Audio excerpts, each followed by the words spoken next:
빙어 장자 장자음기사왈 자견부 흐유호화 의문수 시기 추수 급기견이 이버테며 수 요구의 고도 기가득호화. 어떤 이가 장자를 초빙하려 하자 장자가 그 사신에게 응대해서 말하였다. 그대는 저 희생에 쓰이는 소를 보았는가? 아주 화려한 비단 무늬로서 입히고 그 다음에 뭐 고기라든가 콩 같은 것을 먹이며 그 끌고 가서 태묘에 들어감에 이르러서는 비록 송아지가 되고 싶다 하더라도 가능하겠는가? 결국은 이용만 당하고 나중에는 이제 죽임을 당한다, 그런 얘기가 되겠죠. 그 다음에 나온 얘기가 아까 그 장자의 유언에 관련된 얘기인데요. 장자가 장차 죽으려 하매 제자들이 후하게 장례를 치르고자 하였다. 장자가 말하였다. 나는 하늘을 관곽으로 삼고 해와 달을 연벽, 연벽은 이제 입에 불리고 치장하는 거죠. 그 다음에 성신으로서 주기, 그 구슬로 삼으며 만물을 그 장래에 쓰이는 제물로 보낼 것이다. 내 장래의 기구가 어찌 미비하겠는가? 이 정도면 된다는 거예요. 그냥 있는 그대로 갖다 버리면 된다는 얘기예요. 하이 가차, 여기에 무엇을 더 보태겠냐? 응? 난 모자란 게 없는데. 장자는 또 그런 얘기도 하죠. 나는 하늘을 지붕으로 삼고 태산을 병풍으로 삼으며 땅을 침대로 삼는다. 조영생님 집 있죠? 네. 스케일이 작은 거지. 저는 지금도 집 없어요, 진짜. 네. 자랑이에요.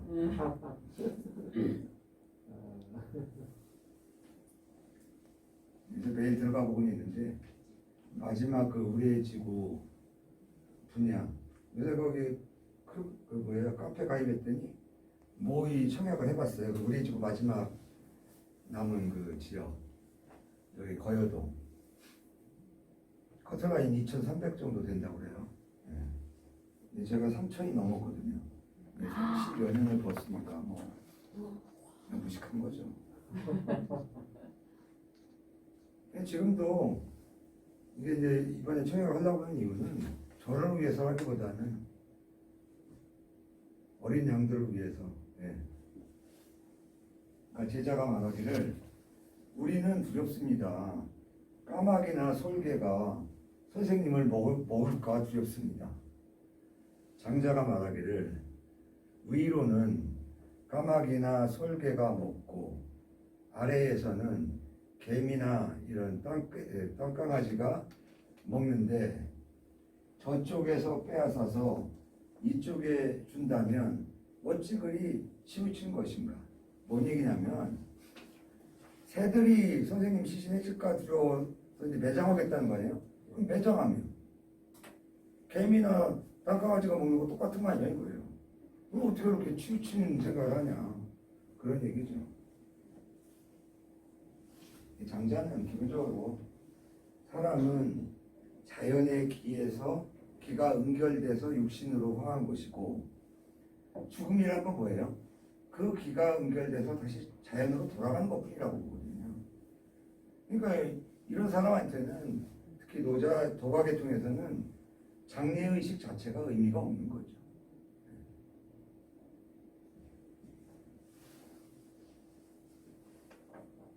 여기 비명의 명의 경우에는 뭘 얘기합니까? 이게 비명이에요. 말 그대로 그냥 비명. 지금 그거 설명을 싹 지워버렸구나, 목차를. 이제 삼표에 대해서 좀 알아보죠. 목자는 전 모든 편에서 반드시 자기 주장을 펴거나 남의 주장을 반박할 때 세 가지 기준을 제시해서 비판하거나 자기 주장을 펴요. 그게 3표고요. 여기 비명편에 제시돼요. 비명은 운명을 부정한다는 뜻이에요. 운명을 비판한다. 운명. 그러니까 목자는 단호하게 이렇게 얘기해요. 만약 운명이 있다면 귀족들은 그게 자기 사주가 좋아서 기득권이 되니까 방탕한 생활을 할 수밖에 없을 것이고, 헐벗은 노동자인민들은 운명이 내가 노동자인민이라면 내가 이래서 뭐하냐, 노동의식을 고취할 수가 없다는 거예요. 그래서 이 운명론을 강하게 부정합니다. 흥미로운 건 하느님은 자기들이 설정해서 모든 거에 근거로 삼잖아요. 반면에 우리가 얼핏 생각하면 운명론자들이 대개 하느님이나 종교를 가질 거라고 생각하는 경우가 많잖아요. 근데 묵가는 정반대예요. 유신론자임에서 운명론은 강하게 부정하는 거예요. 이 점에서는 뭐 중국 철학에서 1번 타자죠. 운명론을 부정하는 대표적인 학자가 묵가, 순자, 왕충, 그다음에 양명하게 이지, 그다음에 이제 그런대로 보면 뭐 대부분의 현대학자들이 이제 운명론을 부정하죠. 그 세 가지가 뭐냐?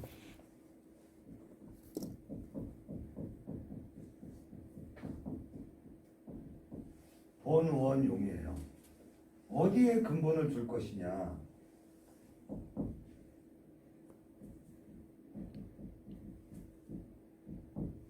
역사 기록에 근거를 둬야 된다.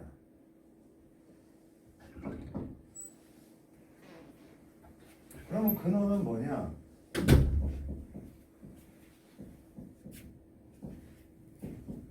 실제 경험에 바탕을 둬야 된다. 특히 견문,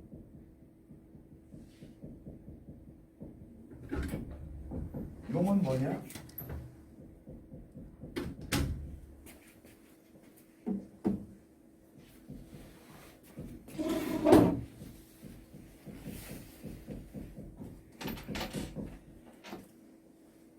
이익의 유무에 바탕을 둬야 된다. 아까도 얘기했잖아요. 국가가 말하는 사랑, 이로움이 안 되면 그거는 진리가 아니야.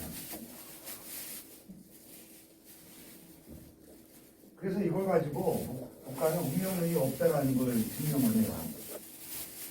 영은 없다. 수많은 역사 기록에 봐도 영이라는 글자는 없더라. 이건 거짓말이에요. 근데 흥미로운 건 제자백과 가운데 서경이라는 책을 가장 많이 인용한 책과 사상가가 묵자예요. 놀랍죠? 네. 맹자에 나오는 자료보다 더 많아요. 근데 이제 서경은 기본적으로 뭐예요? 역사 기록이니까, 그러니까 공자나 맹자나 순자가 본 서경과 묵자가 보는 게 일치하는 것도 있지만 다른 것도 많아요. 실제로 옛날에 이제 주간에 기록한 자료들이 떠돌았을 거 아니에요. 주공과 같은 사람은 서주시대에 무왕을 보필한 무왕의 동생, 아침 새벽에 일어나서 서경 주간을 100개를 읽고 나서야 일을 시작했다고 해요. 그러니까 그만큼 역사 기록을 중시하는 거죠. 우리가 이제 내일 보는 정관정에도 그런 얘기 많이 나오는데 독불장군 없잖아요.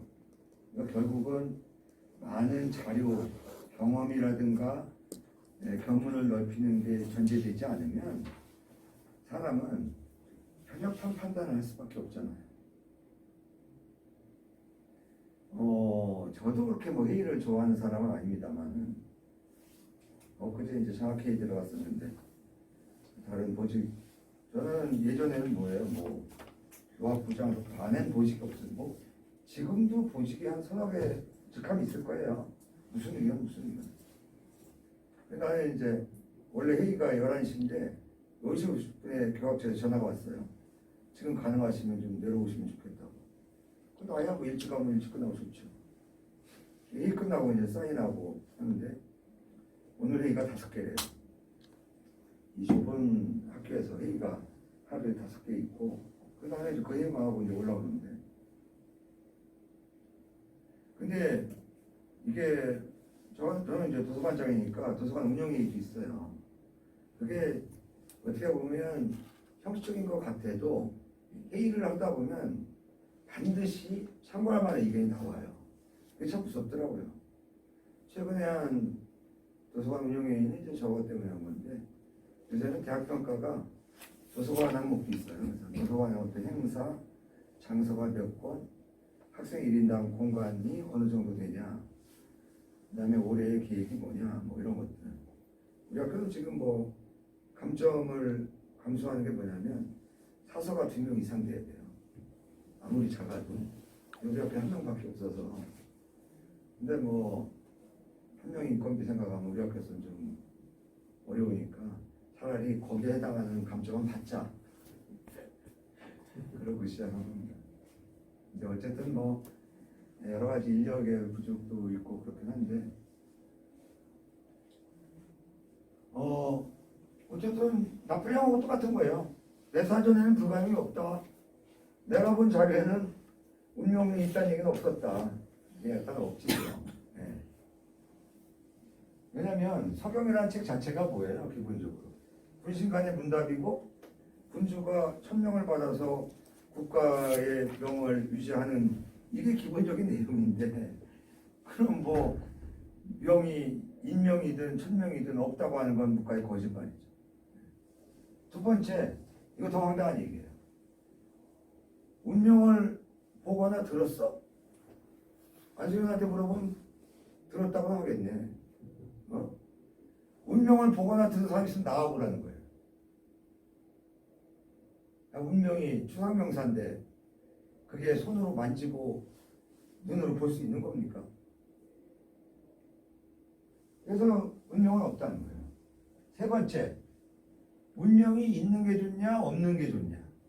아까도 얘기했잖아요. 없는 게 훨씬 좋다는 거예요.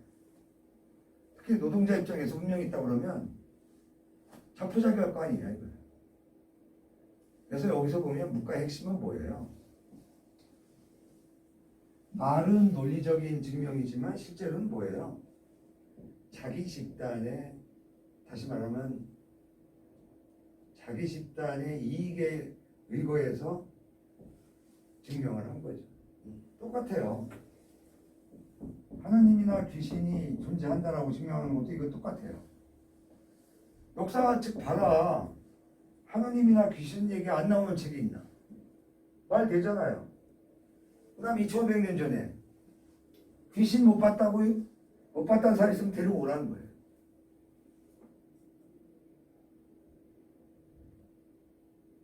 뭐 저 어려서 너무나 많이 들은 얘기. 동네 어떤 어르신이 밤새 누구랑 싸웠대요. 막 둥글고 뭐. 새벽에 보니까 빗자루더라는 거예요. 그 다음에 뭐 고백을 하면서 또 반성하죠. 어렸을 때 그 계란이 굉장히 비쌌잖아요. 제가 서울 올라올 때 입었던 한스대, 요즘 말로는 티셔츠지.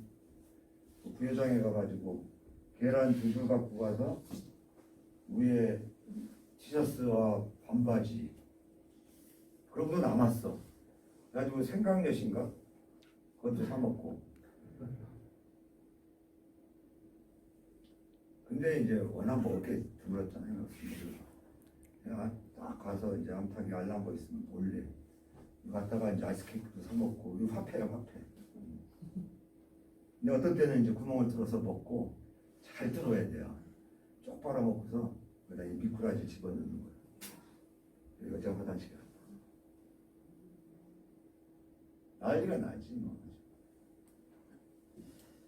못된 짓 많이 한 거야. 그래서 아직도 집을 못 썼네. 저기 명기하고는 어떻게 됩니까? 명기. 그러니까 비명의 뜻이 뭐라고 그랬어요? 꿈이 없다. 아 없다가 아니에요. 명을 비판한다. 명을 비판한다. 명기는 귀신을 증명한다는 거죠. 지금 얘기하잖아요. 예, 증명하는 편이에요. 세 가지 근거에서 역사계 기록에 보면 귀신 기자 무지하게 많다. 그리고 귀신 실제 다 봤지 않냐 이거예요. 안 봤다는 사람이 없는 시절인데 뭐.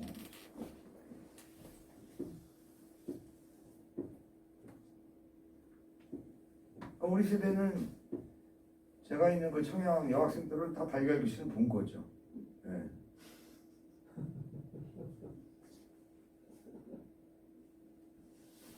그 다음에 하나님이나 귀신이 있는 게 좋으냐 없는 게 좋으냐 안 할 것도 없죠. 훨씬 좋다는 거예요. 그래서 목자는 엄청 협박을 해요. 아무리 방에 꼭꼭 숨어 있거나 깊은 산 속에 있다고 하더라도 하나님이나 귀신은 네가 하는 일을 다 내려다보고 있다는 거예요. 절대 피할 수 있는 방법이 없다.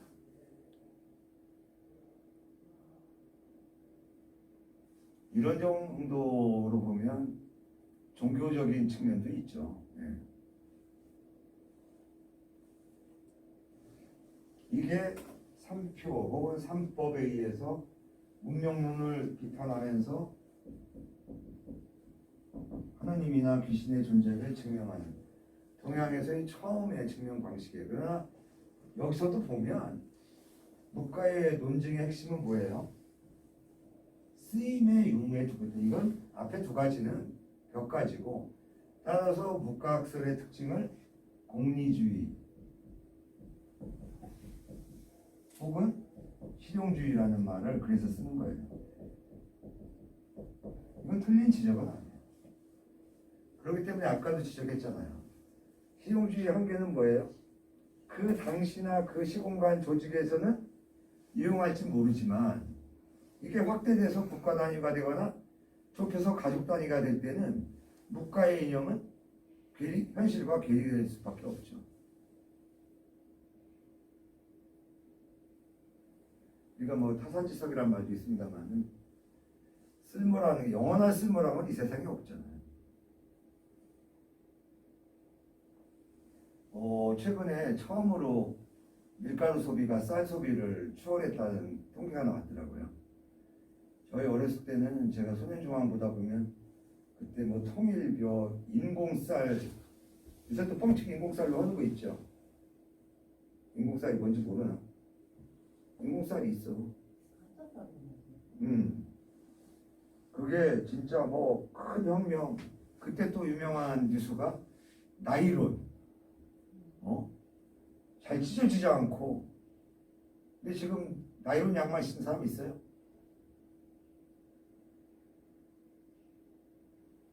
그렇게 달라지는 거죠. 진짜 뭐 박사님도 그러셨겠지만 저희는 뭐 집성촌이니까 그게 가능한데 뭐 학교 갔다 오면 뭐 하는 공부할 시간이 어디 있어요. 모내기 한번 가서 이 모줄에도 잡아야 되고. 근데 신난 게 뭐냐면 어느 집안에서 이제 품앗이에서 일을 하게 되면 모든 일꾼뿐만 아니라 아이들까지 그 집 가서 밥을 먹어. 근데 그때만 쌀밥이 나와. 나머지는 뭐 보통은 보리밥이 태반이죠. 그리고 그 당시에 밀가루는 시커맸는데 어쩌다가 그 밀가루 국수나 수제비를 먹으면 이거는 정말 대박이죠. 네. 그랬던 기억이 있는데 지금 시점에서 보면 어떻습니까? 쌀 소비 그렇게 예전에는 쌀이 모자라서 난리 폈는데 요새는 쌀이 남아돌고 비축도 남아돌아서 썩을 정도가 되고 참 격세지감을 느끼죠. 이제 모르겠어요. 조만간에 그 우주인들 식량처럼 캡슐처럼 요만한 거 먹으면 포만감 느끼고 자기가 원하는 대로 이렇게 리모컨에 15칼로리로만 소모하고 나머지는 배설에 찍 누르면 건강관리도 되고. 요새는 비타민C가 모자라니까 비타민C 성분은 조금 더 소화를 하고. 이게 나중 얘기 같죠? 다시 해도 되겠죠. 저는 그게 너무나 아주 지금도 생생해요. 아버님이 한 달에 한 번씩 그 소년중앙을 보내주는데 그것도 권력이죠. 제가 먼저 싹 읽고 뭐 감 2개 따오면 너는 그럼 1시간 보고 거기다 별책부로 요괴인간 우주선은 아톰 뭐 난리도 아니에요. 근데 거기 내용 중에 이것도 있었어요. 지하로 차가 다니고 그 하늘로 날아다니는 자동차 그 지금 날아다니는 자동차 시험 중에 있어요 지금. 지금 몇 년 됐습니까 그게. 제가 초등학교 다니는데 지금 지하철이 전 세계로 일반화돼 있잖아. 옛날에 그 정재영 회장이 경복스도가 너무 막힌다니까 뭐라고 시작했어요? 고가도로 만들려고 했잖아요 2층으로. 네. 지금이 현재 터널로 되고 고속철이 나왔으니까 그게 큰 의미가 없지만 확실히 그 우리의 그 안목이라고 한 건 시공의 제약으로 갇혀 있으면서도 그걸 깨닫지 못한 경우가 태반이에요. 그리고 저는 뭐 벌써 이런 생각해요. 아유 뭐 내가 죽기 전까지는 그런 일이 안 일어나겠지 하고 미안하는 거 솔직히 좀 있어요. 뭐 그 지금 통계가 나와 있는데 2035년 되면 전문직의 50%가 완전히 없어진다는 거예요. 직종 자체가. 그리고 2090년인가 되면 99%의 현재 잘 나가는 전문직이 전멸이 일어나. 남는 거는 이제 창의적인 아이디어를 가진 그런 직업이 이제 발생할 거다 그러는데 그것도 그때 가봐야죠. 근데 2035년이면 앞으로 몇 년 뒤야? 그럼 그 전에 내 죽겠지 뭐. 시험까지 살면서 구박을 받을 필요 없잖아. 아까 장자가 말한 대로 자연에서 온 육신을 자연으로 돌려보내면 되지 뭐. 자 이제 그 다음에 되게 문과의 분위기인지 아셨죠? 네. 우리 책은 너무 중구난방으로 써놨는데 이건 뭐 꼭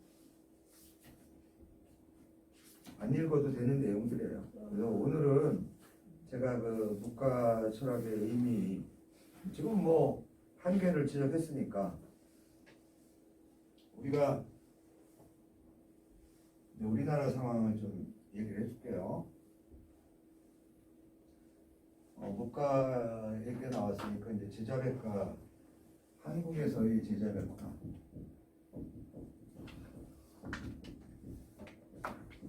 제가 이거 가지고 3년 프로젝트를 해가지고 정리돼 있어요. 여러분들 뭐 논문 찾으면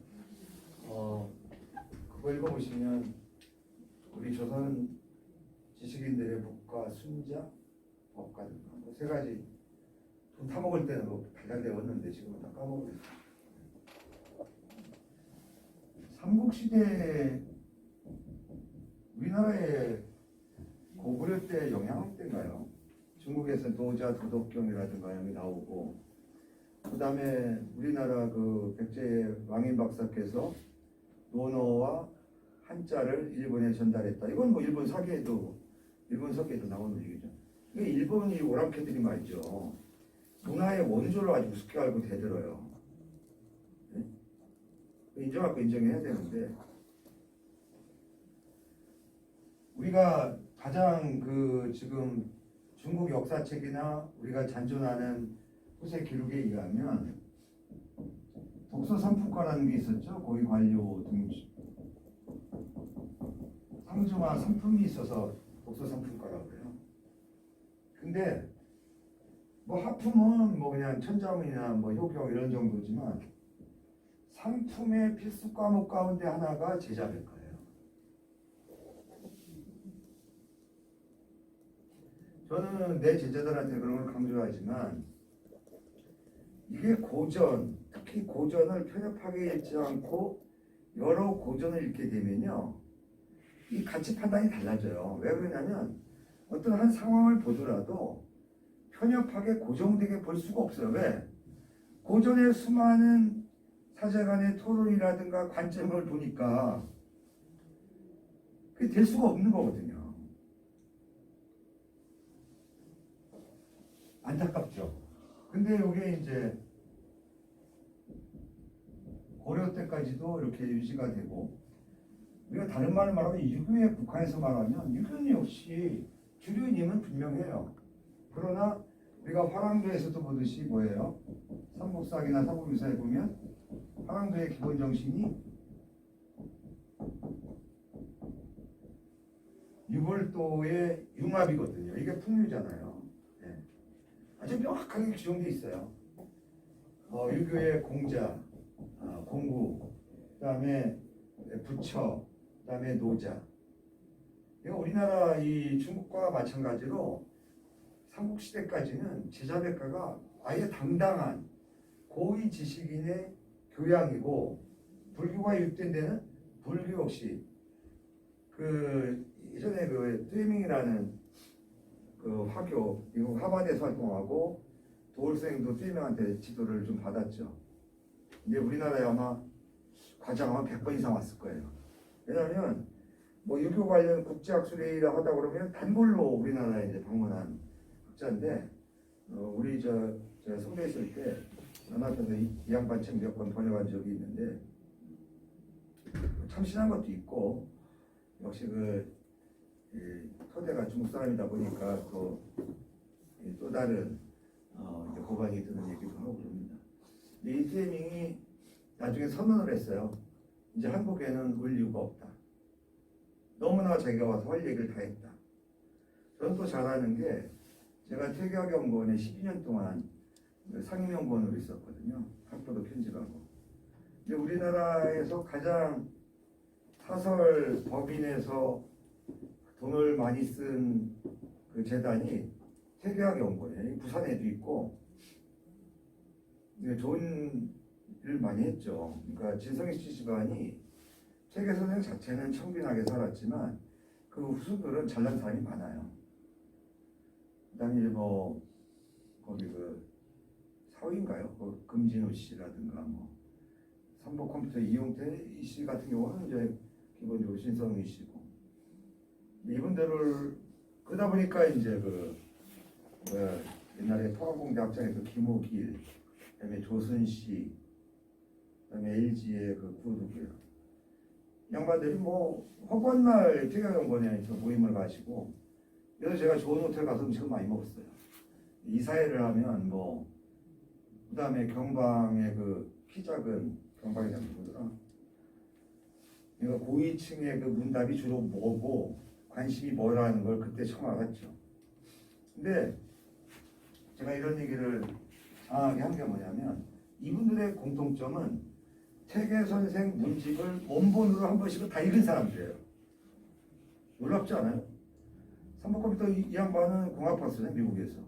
우리나라 와가지고 삼보컴퓨터를 처음 만들어서 엄청난 부를 축적했던 분이에요. 조순 씨, 전직 서울시장 했던 분. 한문의 대가예요. 이 양반은 절대 부축을 받지 않아요. 다리를 절어도 대중교통이문이에요. 이제 일정한 거리는 택시를 타는데 절대 뭐 마중 나온다, 누가 차를 갖고 모시, 완전 거부해요. 그래서 내가 참 그걸 지켜보면서 이현재 씨도 마찬가지고, 야, 이 양반들이 어떤 데서 이렇게 됐을까? 그 공통점 뭐예요? 바로 퇴계 문집을 한문으로 읽었다는 분들이에요. 가장 안타까운 분은 이제 김호길 씨. 원자력인가 이걸로 물리학 박사가 그러는데 포항공대에서 아이들이랑 야구하다가 돌아가셨잖아요. 슬라이딩 하다가.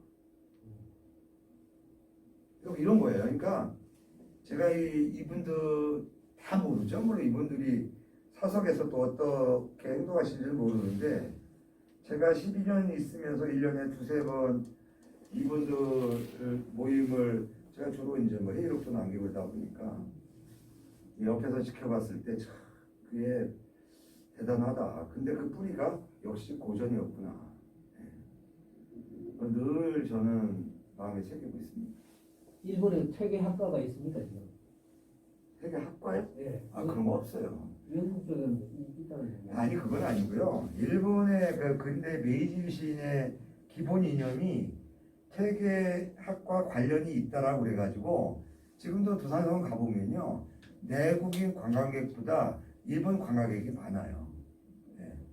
그 정도로 그 안중근 의사를 일본 사람들이 막 신처럼 모시는 것처럼 일부 지식인이나 이런 데서 퇴계 선생을 사상적으로보다, 어떻게 보면 일본 사람들이 그런 걸 좋아하잖아요. 이렇게 좀 인물 위인으로 높이고 숭배하는 대상으로 하는 분들이 많아요.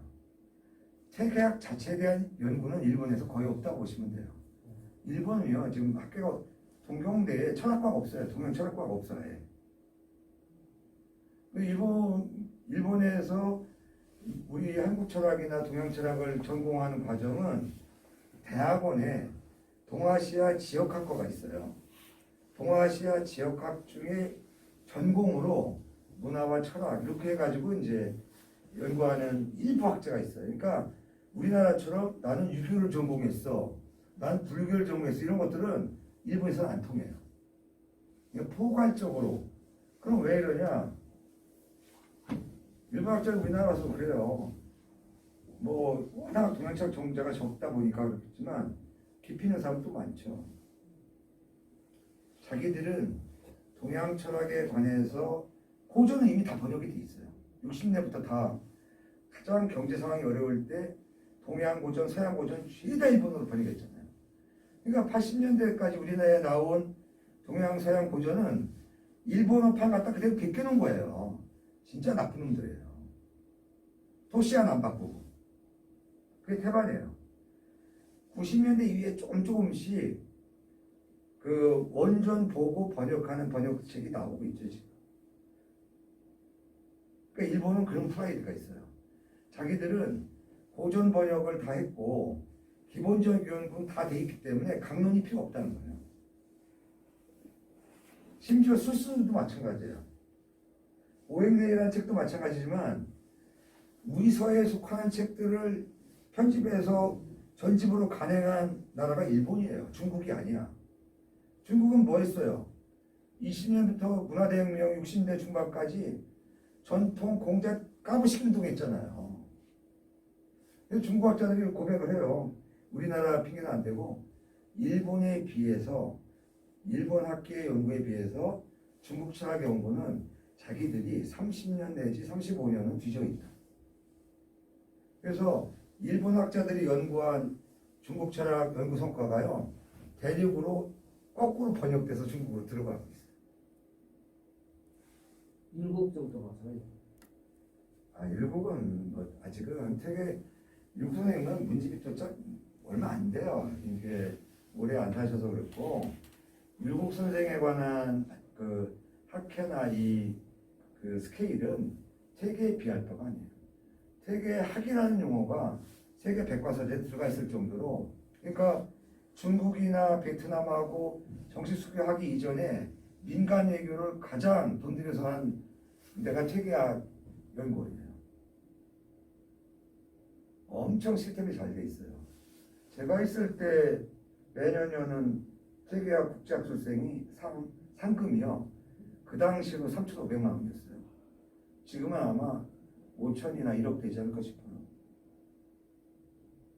그 러시아나 유럽 쪽하고 영국 쪽이었어요. 되게 아니 이제 뭐 제한된 이런 범위 내에서는 세계 철학과 제가 뭐 객관적으로 보더라도 유국 선생님의 철학이 저 개인적으로는 더 관심이 갑니다. 근데 방대한 스케일로 따지면 아무래도 유국 선생의 그 자료가 부족하기 때문에 한계가 있죠. 지금은 이제 일국학연구원도 꽤 특히 이제 강원도에서 지원을 해줘가지고 상당히 그 활성화돼 있어요. 그 다음에 이제 뿐만 아니라 퇴계 선생과 당시에 쌍벽을 이루었던 제도권의 선택에 제하에서는 남명, 조식 선생, 남명학 연구원도 상당히 커요. 네. 근데 남명 선생 자료는 남아있는 게 한 가지도 없어요. 문집이 붙었거든요. 그 제자 정인홍 인조반정 그 건 때문에. 그래서 지금 남아있는 남명생 자료는 왕조실록에 나온 상소문이라든가 일부를 나중에 재편집한 거예요. 우리나라는 참 그게 문제야. 뭐 하나 잘못했다 싶으면 육족을 멸하고 남김에 그게 네. 자료가 다른 정약용 그 시대는 이제 여러 가지 남을 수 있는 조건이 됐죠. 네. 그 여러 가지가 이유가 있는데 거기부터 말씀드리는 거예요. 이 순서대로 해야 될 텐데 이거 시간이 되려나?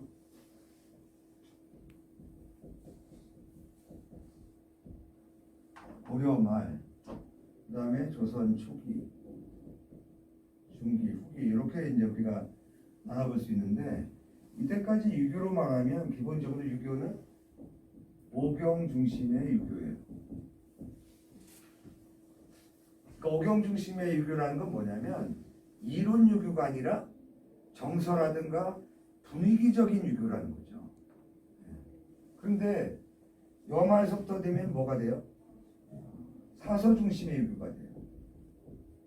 사서라는 말 자체가 여말에 이제 중국 남송 때 주자의 논어맹자 대학중용이라고 하는 네 가지 텍스트가 제왕향 조선주에서는 그래서요. 정관종요라는 책은 내일도 얘기하겠지만 중국보다는 우리 조선과 일본에서 더 유명한 책이에요. 근데 우리나라가 독특한 거는 정관종요를 중시하는 고위 관료들도 있었지만 그거보다 더 대학을 더 중시하는 학자도 많았어요. 왜냐하면 정관종요는 문답 내용으로 사례 중심이잖아요. 근데 대학은 뭐예요? 이론 중심이거든. 경물취지, 성의정심, 수신제가 칠곡정책. 그러니까 자고로 제왕에 학연하고 할 때는 대학을 뛰어넘는 건 없어요. 대학의 원래 뜻이 그거예요. 대인의 학문이라는 뜻이거든요. 소학은 소인의 학문. 소인 나쁜 의미의 소인이 아니에요.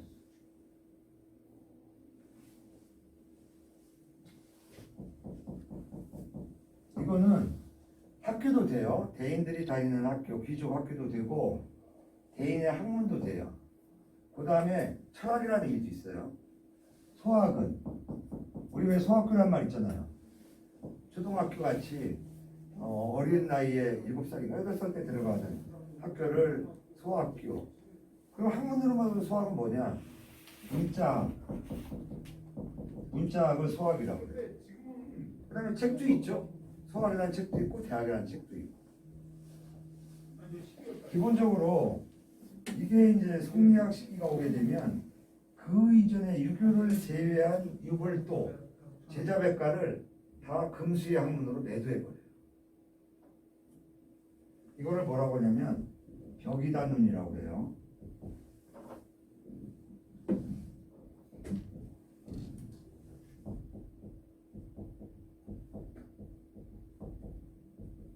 이단을 배척한다. 이단을 배척한다라는 그 이론적 근거는 맹자예요. 맹자가 묵자를 뭐라고 비판하냐면 지금 천하의 절반이 묵자인데 묵자는 내 부모, 네 부모 가리지 않고 똑같이 살아가자고 주장한다. 이거는 자기 부모를 무시하는 무부의 학문이다. 이 무부는 금수다, 짐승이다 이거예요. 그래서 조선 전기는 철저하게 배척됩니다. 묵자, 순자, 한비자 말할 것도 없어요. 그러니까 학문의 다양성이라는 게 조립할 수 없었던 시기입니다. 그래서 여기 임난 때 선조 즈음에 대해서 이제 퇴계 일국 선생이 성리학의 최고봉을 꼽히거든요. 물론 상당 부분이 주자학과 중복되는 면도 있습니다만은 중국 학자들도 인정하는 게 있어요.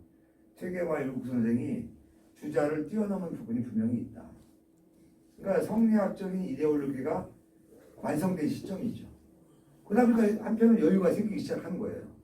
그래서 이때부터 중국을 통해서 제자백과 관련된 책들이 수입이 되기 시작해요. 이 혜택을 가장 많이 본 분이 정조대왕이에요. 그 다음에 이제 학자로는 다산 선생님. 그러니까 다산 선생님 책을 보다 보면 이게 유학자인지 제자백과 학자인지 헷갈릴 정도로 순자, 묵자 다양한 학자들의 서를 인용하고 있어요. 그리고 이 양반은 잠도 못 자고 공부할 수밖에 없었어요. 정조가 툭 한번 불러가지고 야 묵자에 이런 얘기가 있는데 그거 어떻게 해? 잠 못 자고 읽어야지.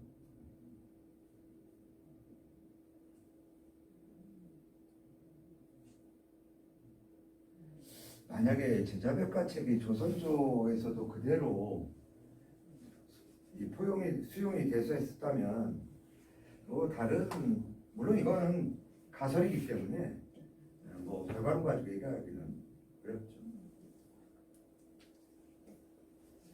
안타까운 측면이 있어요. 이제 조선 후기 들어가면 실학 파악하게 되면 묵자를 아주 대대적으로 추승하는 그런 학자들도 나오게 되죠.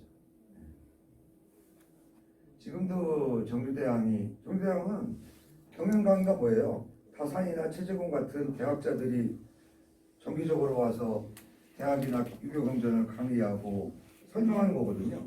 근데 정주는 워낙 독특하다 보니까 오늘은 내가 얘기할게. 니들 그냥 앉아. 그리고 한참 떠들고 나서 얘들이 제대로 들으나 질문을 하는 거예요. 그 질문 중에 이런 게 있어요. 야, 내가 순자라는 책을 좀 봤는데 그 제자인 이사가 진나라에서 분소경이라든가 그 정치적인 업적을 쌓은 내용이 순자하고 일치된다고 생각하냐? 아무도 대답을 못했어요. 그래서 정주대왕이 이상한데 이사 때문에 순자도 나쁜 놈이라고 그러는데 내가 순자 책 보니까 이사나 한비자하고는 순자는 전혀 다른 것 같은데 그걸 아니까 대답을 아무도 못했어요. 제가 볼 때는 되게 육성이 훌륭하시지만 정주대왕이야말로 물론 자료도 방대하게 남아있고 홍제전서로 남아있죠.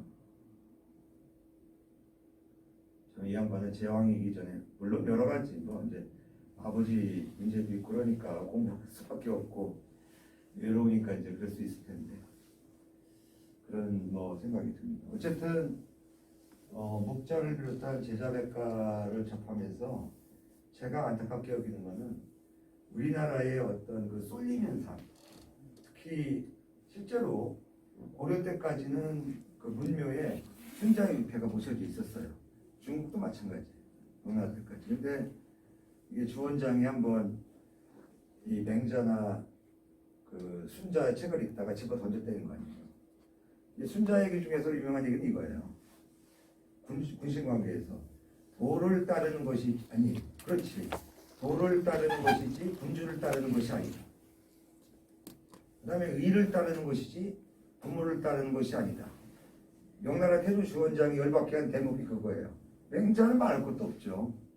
인을 내치는 자는 군주가 아니라 필부에 불과하기 때문에 몰아내거나 죽여도 좋다. 심지어 맹자는 가르쳐도 좋다는 얘기도 있어요. 그러니 주원장 입장에서 보면 이거 실제로 그 명사의 기록이 나와요. 아니 맹자, 순자 얘들이 똑똑한 사람일지 몰라도 일개 신하 백성에 불과한데 어떻게 군주를 이렇게 개무시하냐? 위패 치워라. 얘를 그 문묘에 위패 모실 필요 없다. 그 실제 치웠어요. 근데 그 당시 병주 판서가 목숨을 걸고 아니되옵니다 간언을 하죠. 거기다가 아예 그 태도가 이랬거든요. 만약에 내 말에 이의를 달면 목을 베겠다. 근데 병주 판서가 손을 들고 나섰어. 아니되옵니다. 주원장은 배포가 크죠.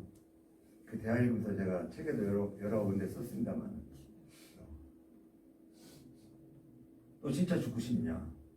병주 판사 뭐라는 줄 아세요? 저 같은 범인이 성현을 위해서 죽는다면 영광입니다. 근데 그 말을 주원장이 딱 듣는 순간 자식 하고 씹고 알았다. 그럼 맹자만 복원하고 순자는 그 놔둬. 사태가 이렇게 됐어요. 그게 우리나라에 전해서 우리나라도 순자위패는 조선주에서는 아예 지금 명륜당에서 사라진 지 오래된 거죠.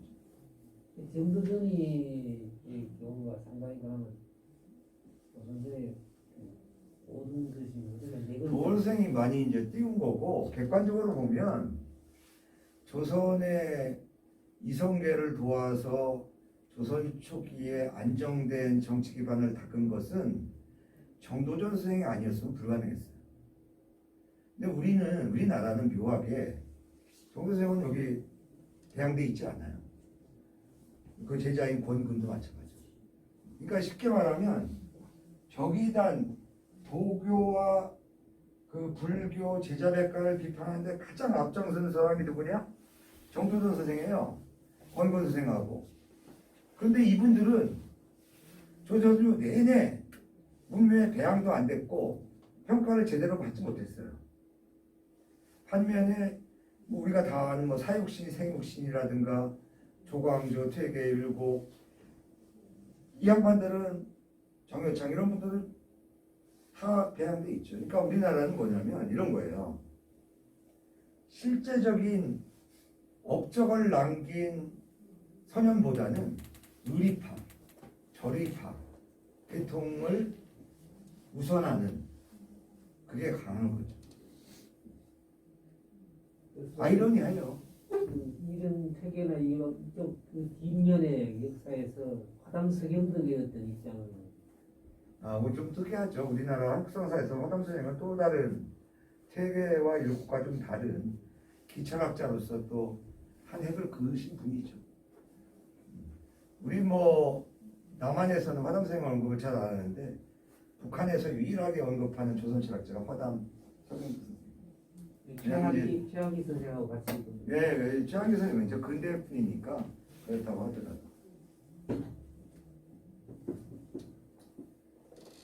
어쨌든 뭐 저는 뭐 이 오늘 묵자를 정리했습니다만은 묵자가 뭐 어떻게 딱 좋다 나쁘다 이걸 떠나서 역시 묵자가 가지고 있었던 실용주의 한계라는 것을 우리가 음미할 필요가 있고 우리나라 서상사 전개 과정은 제가 그냥 한마디로 딱 했는데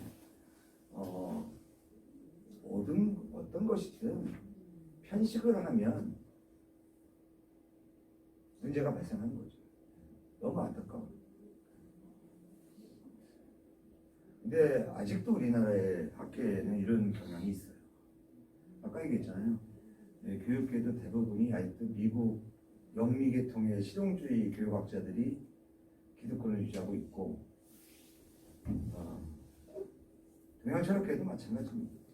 사실 플라톤과 아리스토텔레스의 그 이야기에서 어떻게 보면 플라톤이 사상하고 아리스토텔레스가 완전히 다르지만 플라톤이 품었던 그런 개인적인 게 나의 귀여운 사자새끼야 어서 커서 날 잡아먹어라 그런 멘트 같은 후세에 전해지고 있다.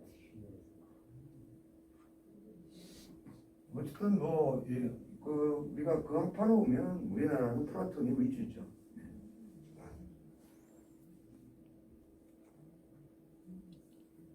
예. 별 얘기 없으면 이걸로 막.